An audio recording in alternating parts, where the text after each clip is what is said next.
नमस्कार भावांनो, बैलगाडा क्षेत्रातील देव हृत्सम दशम हिंदकेसरी बकासूर बद्दल आजचे अपडेट घेऊन आलेलो आहे।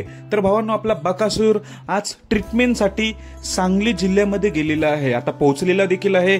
चांगल्या प्रकारे ट्रीटमेंट होईल। येथील डॉक्टरांनी सांगितलंय की सांगली जिल्ह्यात जावं लागेल, तर शिरवळला न जाता आज आपला बकासूर सांगली जिल्ह्यात गेलेलं। तर सांगली जिल्ह्यात कुठे, तर मित्रांनो बेडक गावामध्ये सांगली जिल्ह्यात चांगला डॉक्टर आहे, तिकडे आपला बकासूर चांगल्या डॉक्टरकडे गेलेला आहे। लवकरच औषधोपचार होतील, आज चांगल्या प्रकारे ट्रीटमेंट होईल आज, आणि आपला लवकरच बकासूर बरा हो हीच ईश्वर चरणी प्रार्थना करतो। ही तुम्हाला मी अपडेट घेऊन आलो। बरेच जण कमेंट मध्ये सांगत होते की बकासूर कसा आहे, तर भावांनो बकासूरला अजून दुखापत आहे। माझ्या माहितीनुसार अजून 10 दिवस तरी मैदानात दिसणार नाही।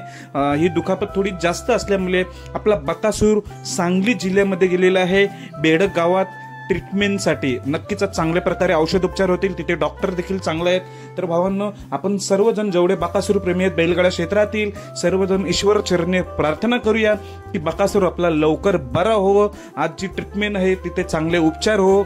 धन्यवाद भावांनो।